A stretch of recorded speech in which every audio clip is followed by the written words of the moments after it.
same God that never fails will not fail me now. You won't fail me now in the waiting.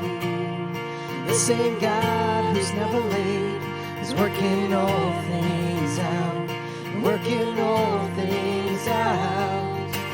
Yes, I will lift you high in the lowest valley. Yes, I will bless your name. Oh, yes, I will sing for joy when my heart is heavy in all my days. Oh, yes, I will count on one thing. The same God that never fails will not fail me now. You won't fail me now in the waiting. The same God who's never late is working all things out, working all things out. Oh, yes, I will lift you high in the lowest valley. And yes, I will bless your name. Oh, yes, I will sing for joy when my heart is heavy in all my days. Oh, yes, I will for all my days. Oh, yes, I will. And I choose to praise, to glorify the name of all names. Nothing can stand against, and I choose to praise, to glorify the name of all names. And nothing can stand against. Yes, I will lift you high in the lowest valley. And yes, I will bless your name. And yes, I will sing for joy when my heart is heavy in all my days. Oh, yes, I will for all my days. Oh, yes, I will.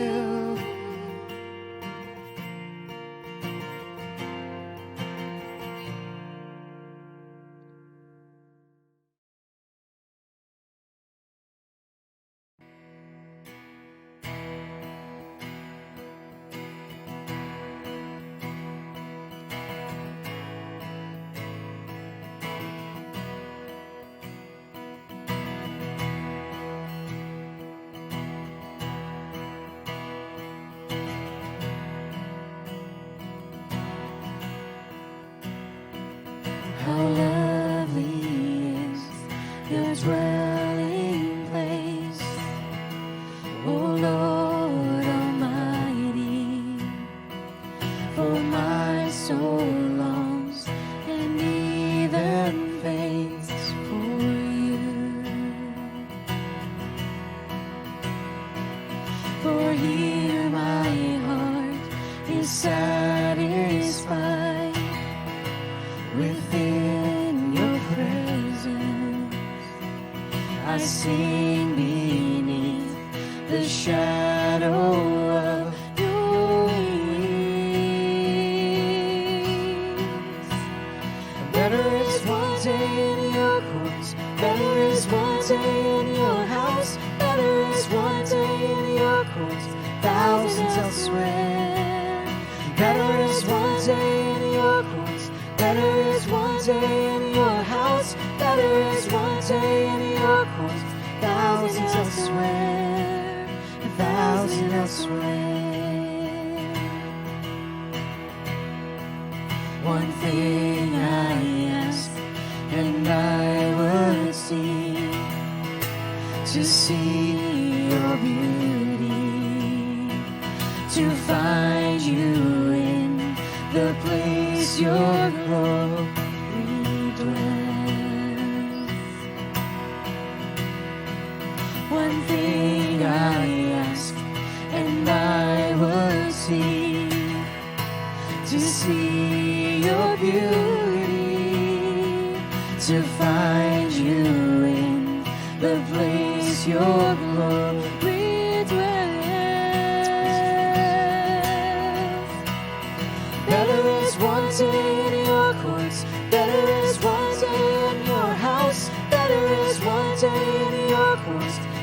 thousand elsewhere.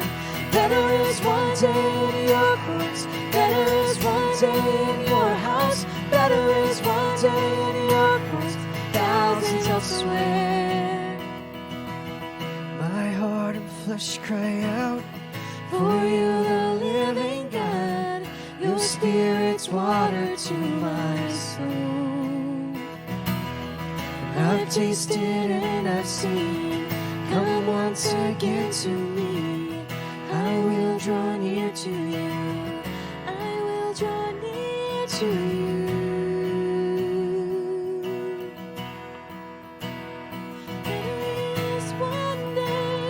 Better is one day. Better is one day than a thousand elsewhere. Better is one day. Better is one day. Better is one day than a thousand elsewhere. Better is one day. Better is one day. Better is one day than a thousand elsewhere.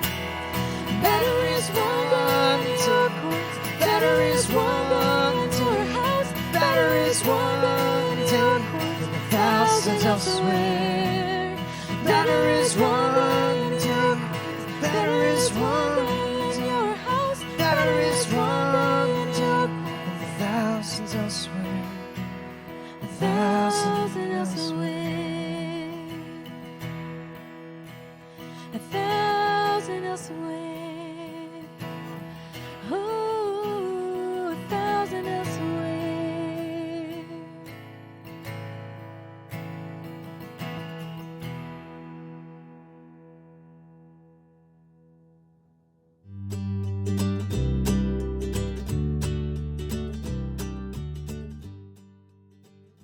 Good morning, everyone.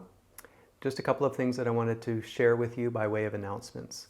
First of all, I mentioned to you last Sunday that if you have made donations to Oliver Alliance Church in 2020 and you are looking for your income tax donation receipt, those receipts have been mailed to you directly from the church. And so if you haven't received those already, you should be receiving those in the mail shortly. If you have given to OAC through our website, which is through Canada Helps, then as you made donations throughout the year, you should have received an email from Canada Helps, which includes your official tax receipt. If you don't have those emails, if you lost them or accidentally deleted them, you can still get those donation tax receipts from Canada Helps. And so you need to go to canadahelps.org, and I just encourage you to have a look at the email that was sent to you this Thursday from the church, the congregational email, which contains instructions on how to access those donation tax receipts from canadahelps.org. The second thing that I wanted to talk to you about is prayer triads. A prayer triad is three people who are willing to gather together virtually through on the phone or through FaceTime or Skype, or gathering together outside in a way that's safe, maybe going for a walk together, and to pray for one another, to encourage one another and support one another in prayer, to ask one another the simple question, how can I pray for you this week?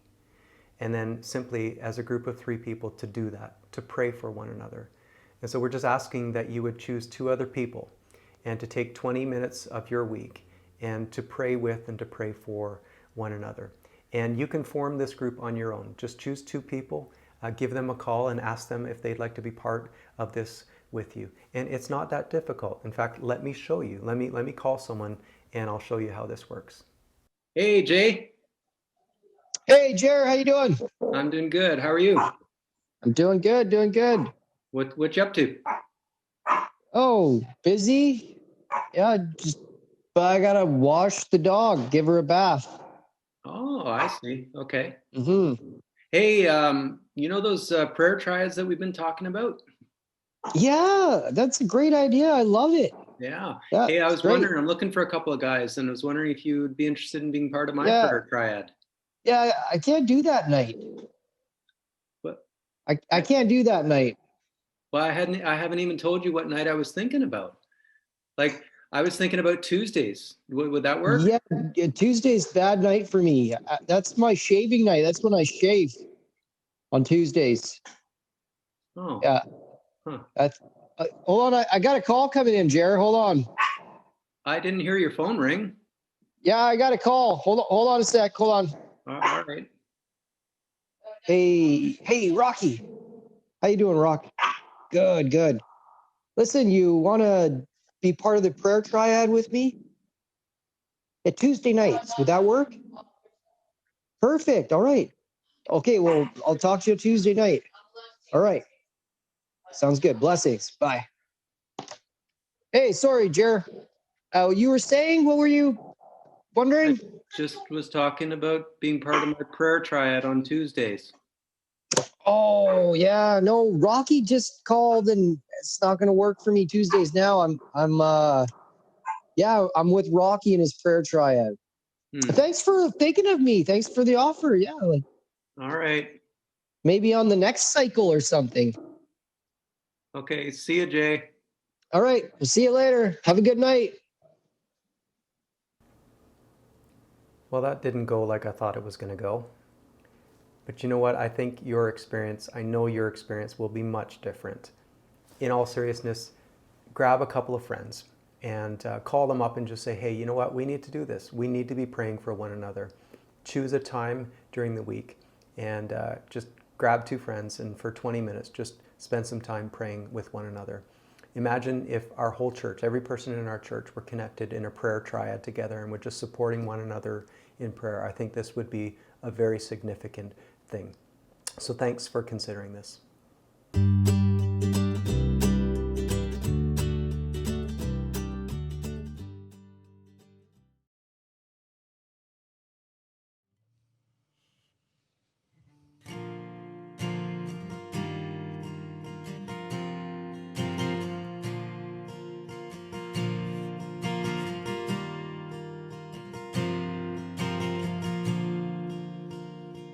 Your goodness is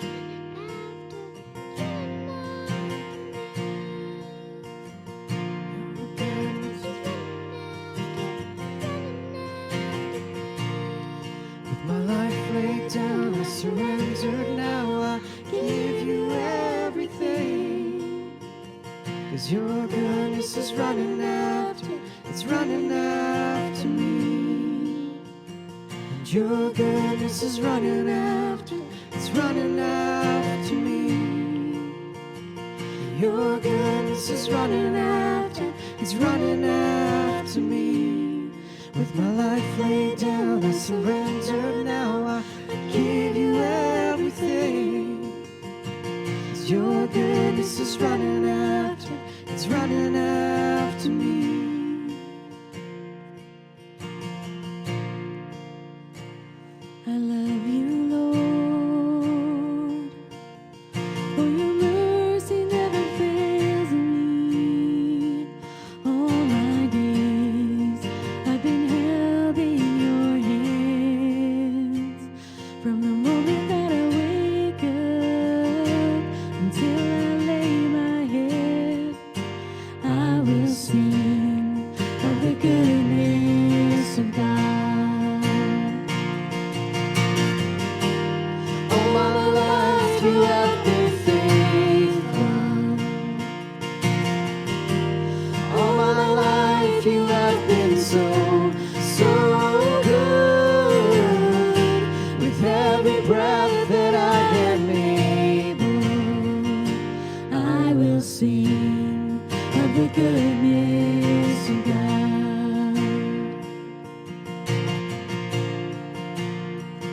I love your voice. You have led me through the fire in darkest night. You are close like no other. I've known you as a father. I've known you as a friend. And I have lived in the goodness of God. All my life you have been faithful.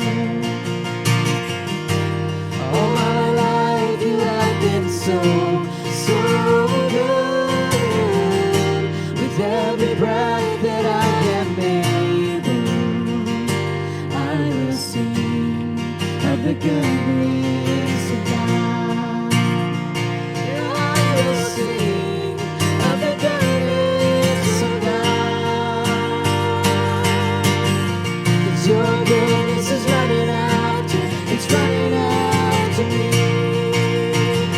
Your goodness is running after, it's running after me. With my life laid down, I surrender now. I give you everything. Your goodness is running after, it's running after me. And all my life you have been faithful. All my life you have been so, so good. With every breath that I am able, I will sing of the goodness of God. I will sing Of the goodness of God, I will sing of the goodness of God.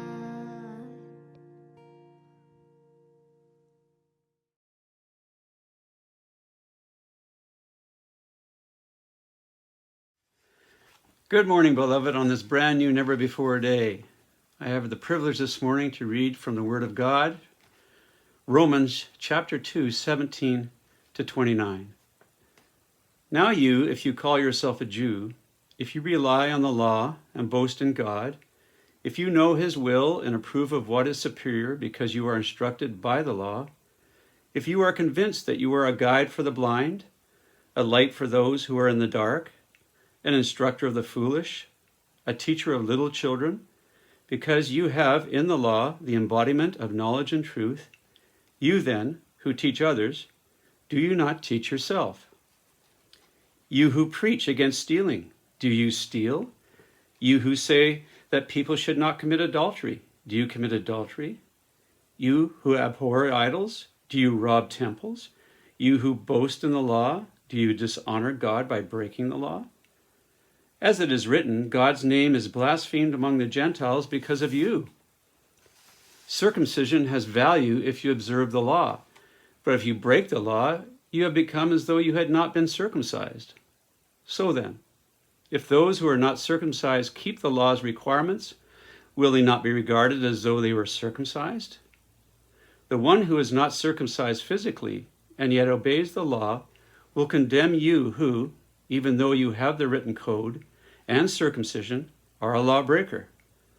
A person is not a Jew who is one only outwardly, nor is circumcision merely outward and physical.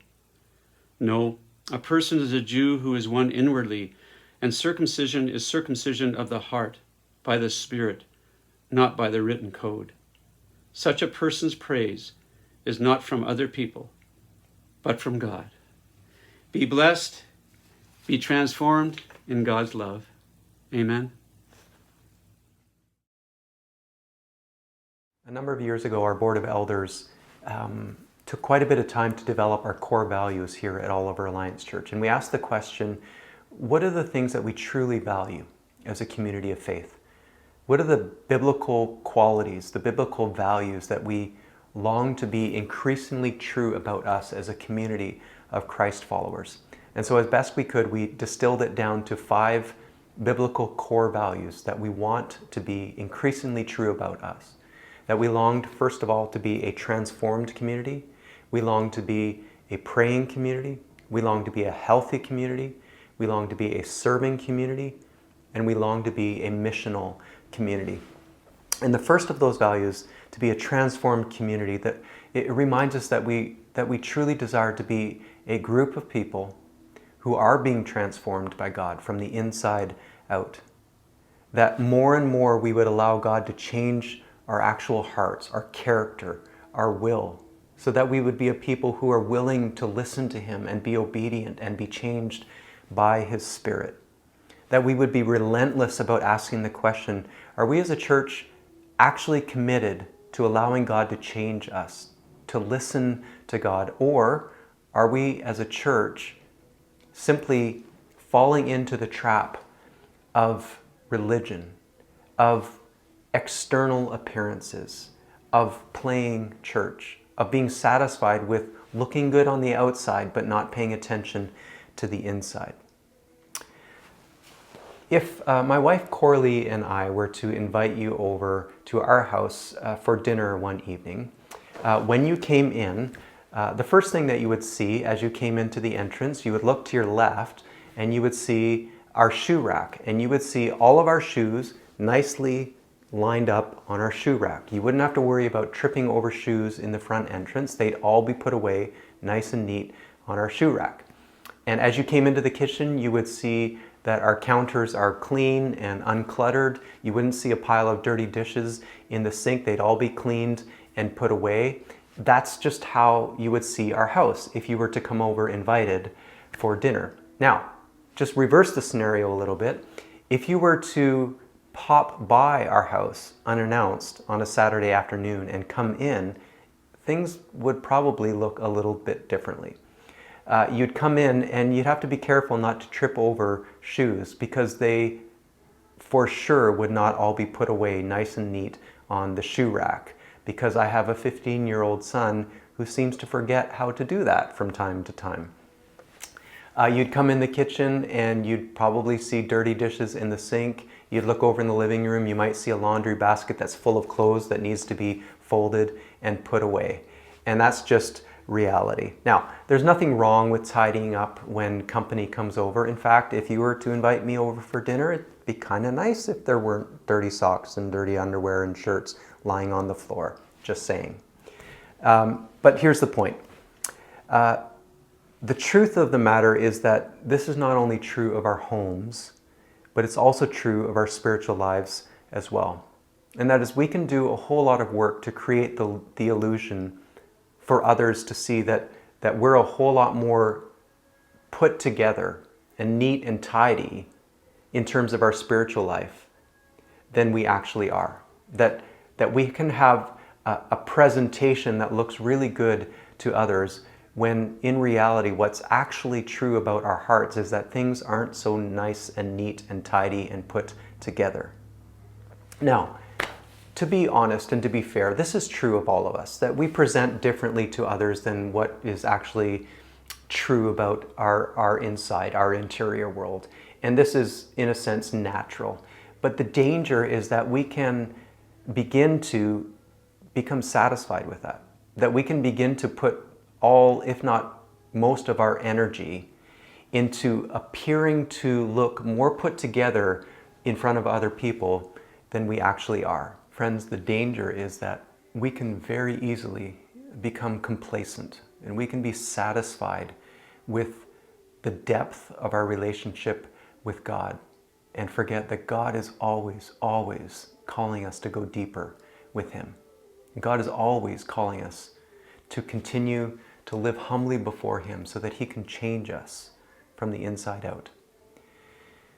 In our passage this morning, Paul is addressing specifically the Jewish community, Jewish people.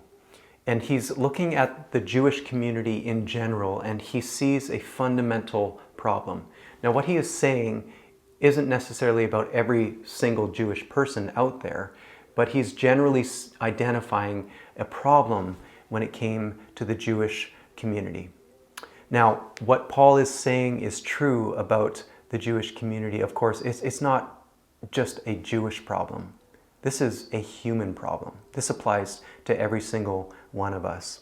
So these are some of the things that Paul in the opening verses identifies about the Jewish community. And he's saying, you rely on the law, on the Old Testament law that you have been given, this precious gift. Paul says you rely on it and you brag about your relationship to God, this special relationship to God because you have the law, you're God's chosen people. Paul said it had become a source of pride, and they bragged about that. Paul says, you know the law, you know the Word of God, you know what God wants for you.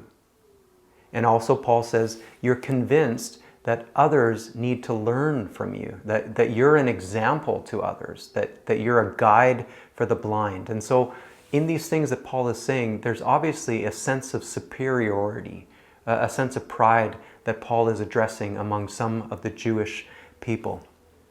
Paul, in verse 21, he says, "You then, who teach others, do you not teach yourself?" This is a rhetorical question. Paul is addressing hypocrisy among some of the Jewish people. Paul is saying, do you actually apply the things that you are teaching to others? Do you actually apply them to your own life? Or are you a do as I say, not as I do sort of person?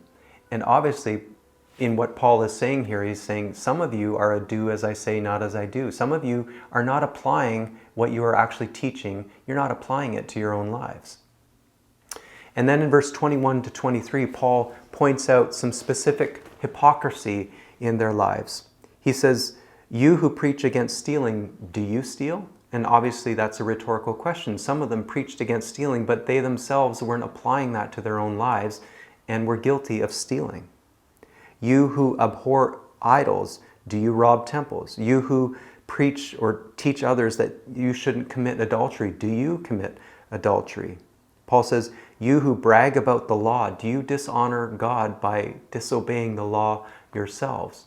And Paul, in addressing their hypocrisy, Paul in verse 24 says, as a result of this, God's name is blasphemed among the Gentiles. That God's name, his reputation, is being tarnished throughout the world because of your hypocrisy. Because you've been satisfied with your words, with what you teach, but you haven't applied it to your own lives.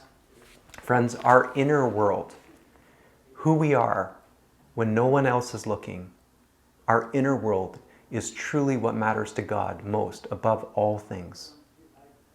This week, I came across a quote from Martin Lloyd-Jones, and he says this: "As you read your Bible day by day, do you apply the truth to yourself? What is your motive when you read the Bible? Is it just to have a knowledge of it so that you can show others how much you know and argue with them? Or are you applying the truth to yourselves? As you read, say to yourself, 'This is me. What is it saying about me?' Allow the scriptures to search you, otherwise it can be very dangerous. There is a sense in which the more you know of the Bible, the more dangerous it is to you if you do not apply it to yourself." And we know that in the church, we can struggle with this too. There can be a sense of pride that we have the scriptures. We know a lot about the scriptures. And the truth is that it doesn't matter how much you know of the scriptures. And it doesn't matter what you say you believe about the scriptures if you don't apply it to your own life. Do we allow God to transform us on the inside? Do we allow God to actually call us to obedience? I love what John Ortberg says. He says, when it comes to the scriptures and reading the scriptures, he says the goal is never to get through the scriptures. The goal is always to have the scriptures get through to us.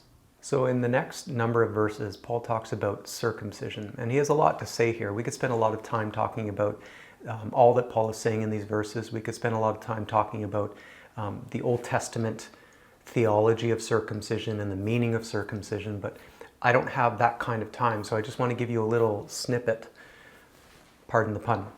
But circumcision was an outward sign, of course, for Jewish men, but it was an outward sign that one was part of the covenant community of God, that one was set apart from the other nations, that one was different and called to be different. But circumcision on its own was never meant, like the outward sign of circumcision on its own, was never meant to be the be-all and end-all. The outward sign of circumcision was always meant to point to an inward reality.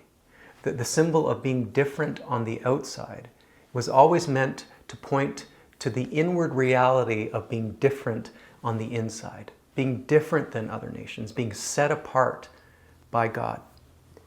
But for many Jews, circumcision became a point of spiritual pride, that we are God's people, we're different than the other nations, and it became a point of pride. But Paul here is saying that circumcision for Jews only has value if their lives actually reflect it, if they are willing to allow God to change them, if they're willing to obey and actually be different.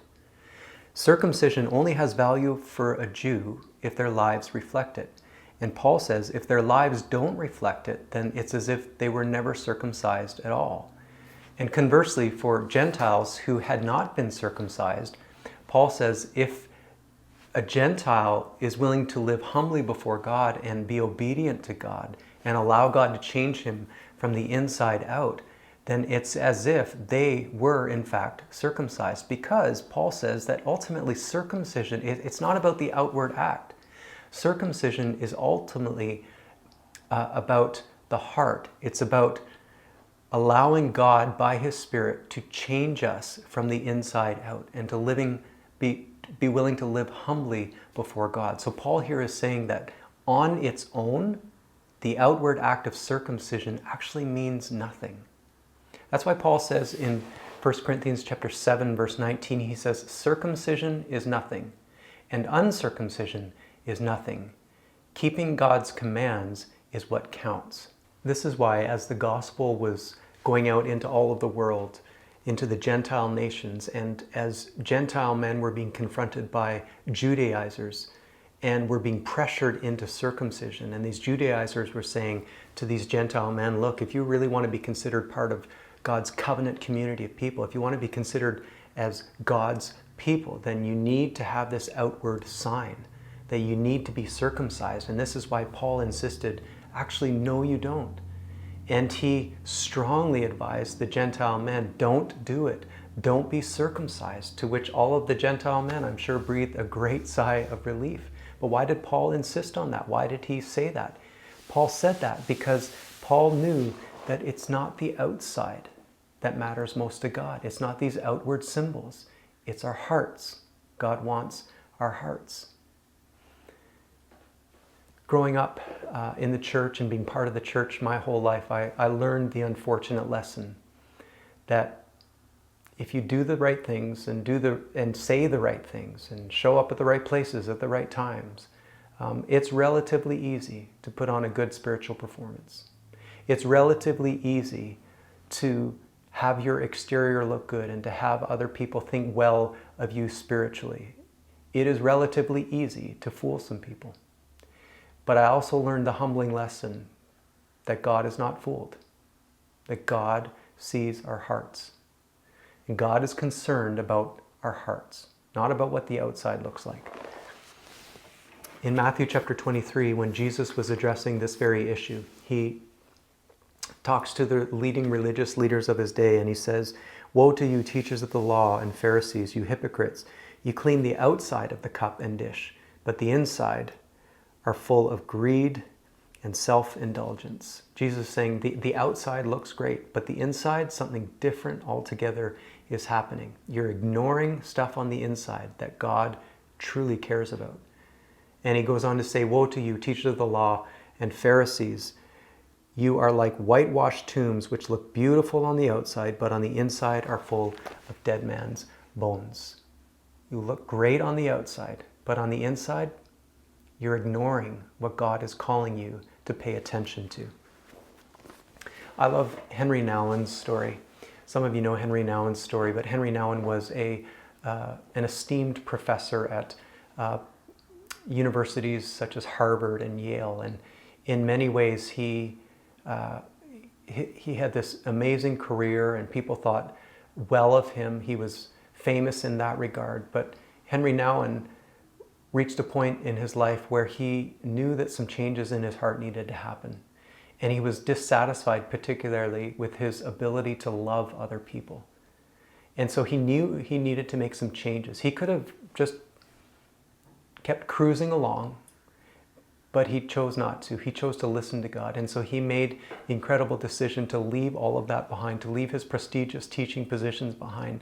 And he chose to, for the rest of his life, move into a home for mentally challenged people in the Toronto area and to serve those people for the rest of his life. What I love about that story is Henry Nouwen knew that some change needed to happen, and he was willing to do the hard work to allow God to change him into the man that he knew that God wanted him to be. Years ago, at the house that we used to live in, we had a flood. Some water came up through the pipes, through the kitchen sink in the middle of the night, and flooded our kitchen and went down into the basement and so on. And so we had a restoration company come and they said, look, this is gray water and carpets and drywall needs to be torn out to truly address the problem. Now, I could have responded to that situation and I could have said, no, you know what we're going to do is we're going to just lay some new carpet right over this old damaged carpet. And we're just going to put a fresh coat of paint over these damaged walls. Could have done that. And for a while it might have looked good, but really it would have made the problem worse. It wouldn't have addressed the issue. Instead, what needed to happen was hard work needed to be done. Stuff needed to be torn up. Carpet needed to be torn up. Drywall needed to be torn off. Things needed to be cleaned up in order to be truly healthy, in order for the house to be a healthy environment. And the same is true of our spiritual lives. Are we satisfied with a good-looking exterior? Or are we willing to do the hard work of allowing God to renovate our hearts, to actually address the problem, for stuff to be pulled up, for some things to be torn out, for change to be made in our lives, to humble ourselves before God, to repent before God, and to allow God to produce the change in our hearts that needs to happen. I don't want to get to the end of my life and be filled with regret. I don't want to get to the end of my life and realize that I actually settled for third or fourth or fifth best. I don't want to get to the end of my life and realize that I settled for religion, for putting on a good spiritual performance, for being satisfied with looking good on the outside, rather than actually allowing God to change me into the man that he wants me to be. The truth is that when we settle for exteriors, when we settle for looking good on the outside, when we settle for saying the right things, but we don't actually allow God to change us, the truth is that we will receive praise. Except that praise won't be from God. It will be from people around us. What grabbed me most about this passage as I was studying it this week is what Paul says in the last verse of chapter 2.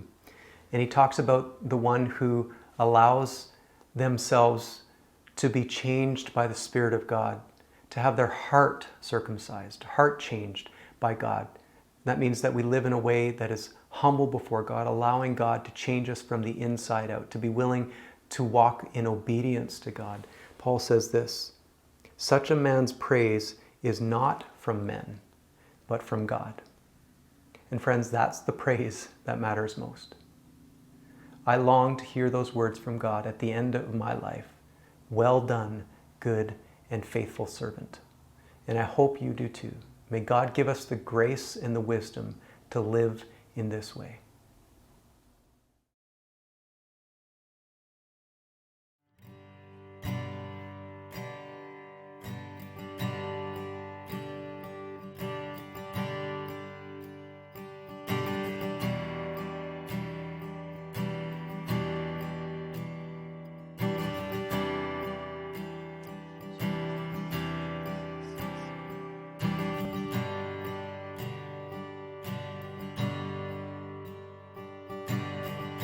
You never said it would be easy.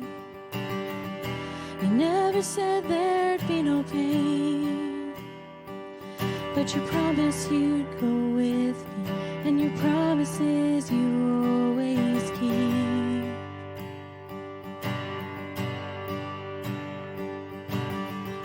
Lord, I confess how much I need you. I confess that I am weak. I can't promise I won't fail you, but your promises will not fail me.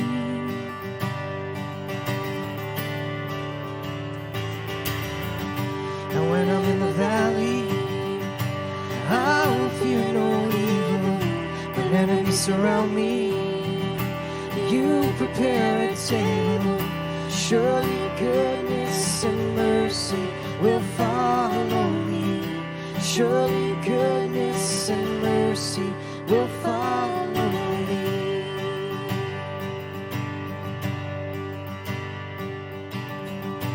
There is beauty in the struggle.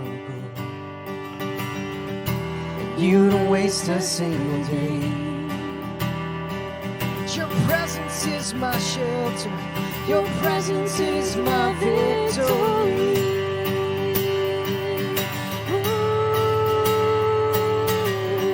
And when I'm in the valley, I will fear no evil. When enemies surround me, you prepare a table. Surely goodness and mercy will follow me. Surely goodness and mercy will follow me.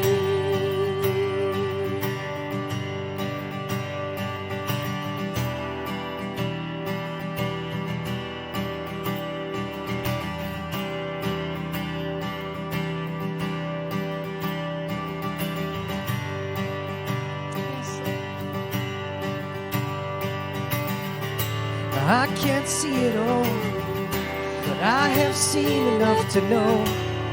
Oh, you are faithful. I can't see it all, but I have seen enough to know. Oh, you are faithful. I can't see it all, but I have seen enough to know. Oh, you are faithful. When I'm in the valley, I will fear no evil. When enemies surround me, you prepare a table. And surely goodness and mercy will follow me. And surely goodness and mercy will follow me. You'll follow me.